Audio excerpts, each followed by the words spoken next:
Iguodala to Curry, back to Iguodala, up for the layup. Oh, blocked by James. Curry, one-on-one. Irving puts it up. It's good. Kyrie Irving from downtown. The three, steps back, crossover, puts up a three. Rebound James. Seconds. It's over. It's over. Cleveland is a city of champions once again. The Cavaliers are NBA champions. Cleveland, this is for you. Good day, Cavs fans, for the third time today. Welcome to the Block the Shot to Stop, a Cleveland Cavaliers podcast. I'm Tim Daniel. He's Skylar Webker. Kevin's been working awfully hard, so we said, you take the night off. We will take this from here. But we are excited because there is some big Cavs free agency news. Skylar, the prodigal son, has returned home to bring the Cavs back to the championship. That's right. Larry Nance Jr. is back with the Cavs on a one-year deal. I saw people on X were like, we said we wanted the other guy from Akron. All right, so it does come out. Mark Stein's the first to report it. Larry Nance Jr. signs back with the Cavs on a one-year contract. He's already released a statement about how excited he is to play for his hometown team and bring them a title. So already excited about that. Let's talk vibes before we get to on the court stuff, because vibes, you and I were two people throughout all of last year. We're listing him as a potential third pick. Thought he runs the floor. He can still rebound really well.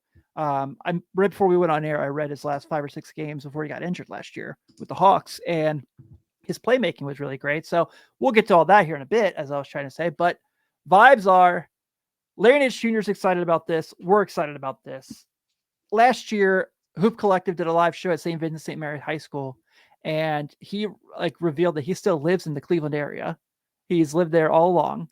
And when it came up about potentially playing for the Cavs again, he didn't shoot it down.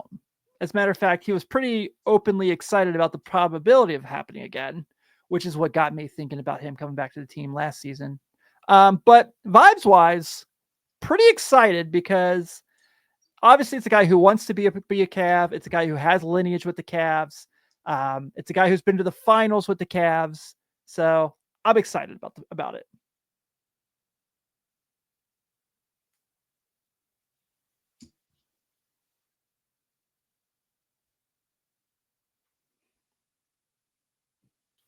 Yeah, vibes-wise, they couldn't be higher. I mean, this is a hometown kid. We loved it when they got him from LA. And loved it so much that he got to wear his dad's number. I hope they give it to him again a second time. This is like the perfect fit. This is sure, he's 32. That's kind of old in NBA years, but this is an athletic big. Has deep connections with Lonzo in their time in LA. I think it's kind of a no-brainer. This is a move we hope they would have made within the season, kind of get a package deal with him and DeAndre Hunter, but we got him anyway. So I love this move. I love kind of how this bench is coming together. You have Lonzo, who is a good defender at the point guard position and a good facilitator. You have your sharpshooter in Sam Merrill. You have DeAndre Hunter, who could be your 3 and D. Now you get Larry Nance Jr. in there, who's kind of an athletic 4-5. I think it's going to be really fun. It's going to be a really fun bench unit, and you're also just kind of piling up guys that have been in the league for a while, know what it takes in the NBA, and have been in the playoffs and more than just one team. Yeah, so I know the conversation around Lonzo has been mixed, sort of how people have felt about it. And I understand that. Kevin and I have done 2 episodes now discussing the pluses and minuses of Lonzo Ball coming to the team. I don't see any way you can be unhappy with this move. I think it just makes a ton of sense. Obviously, there's the hometown cheering for him. It's a guy who, like you said, fits really well with what the Cavs want to do, particularly with Kenny Atkinson's defensive system. A guy who can crash the boards, a guy who can still score. And that level, he can still you can still run a little bit of offense through him. He could be a guy that he can be the roll man in a pick and roll. There's a lot of really nice fits for Larry Nance Jr. with this Cavs team. And defensively,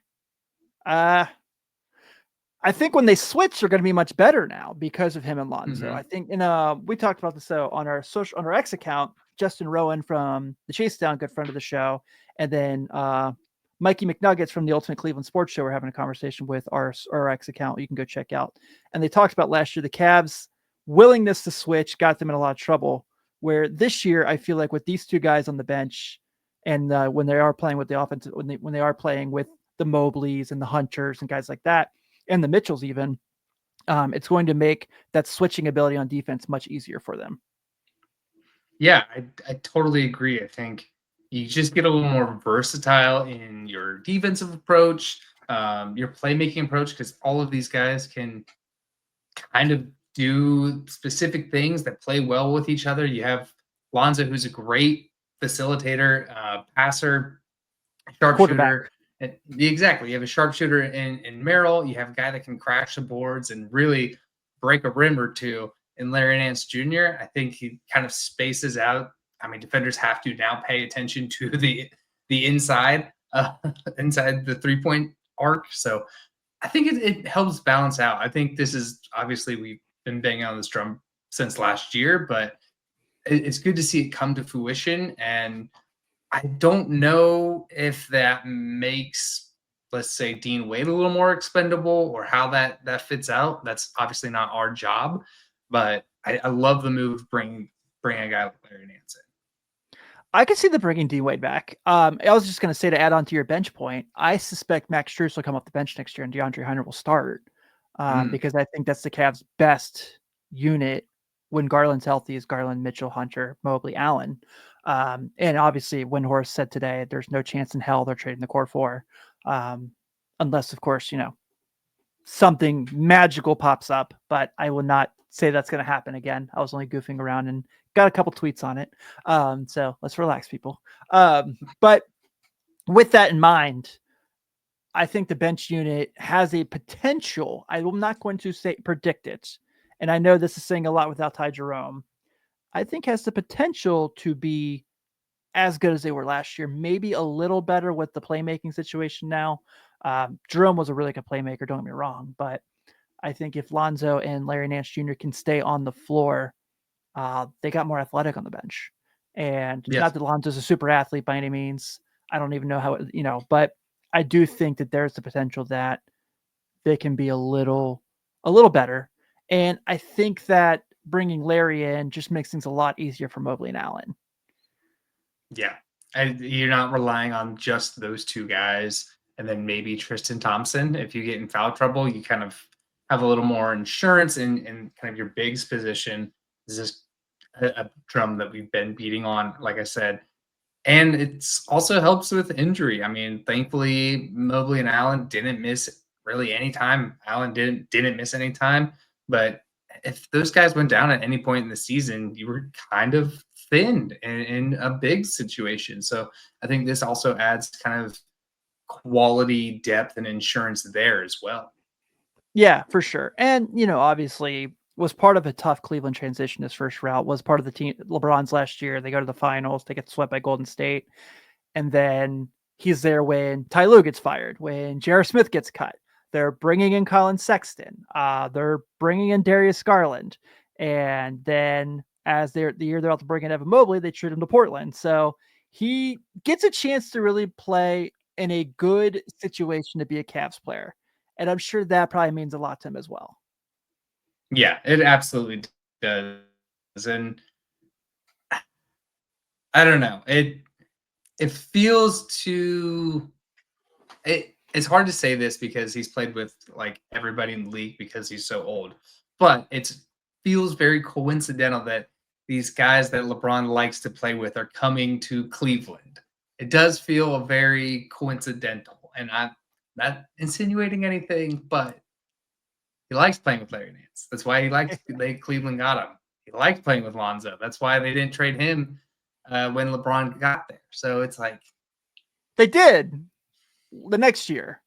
So yeah, but that's because Anthony Davis became available to you, and you have to do that. Right. Yeah, I'm with you. Yeah, man. So last thing I'll say on this before we move to just another couple nuggets, nothing major. We now have the finals of the 2018 dunk contest on the Cleveland Cavaliers? I did not like Donovan Mitchell for so long because I thought Larry Nance should have won that, but now I can root for them both. Yeah, they can do their own dunk contest in the layup lines now, and I'm all for that. Other couple tidbits I wanted to make sure I mentioned. Nothing, like I said, super jaw dropping. So this obviously takes the Cavs out of my suggested Al Horford race. Would say that Al Horford will not be a Cleveland Cavalier. Sounds like he might be a Laker. Is like a lot of the rumblings were going on right now. And did you see the Tyrese Proctor information? So Kevin and I talked about him on the episode we did with Jason, but did you see like the full details of the fact that he and the Cavs maneuvered to make it happen? No, I saw Jason put an article out on X, or somebody put an article out on X. I didn't get to read it. I saw today that he signed his contract though. First 2 years guaranteed, third one's partial, fourth club option.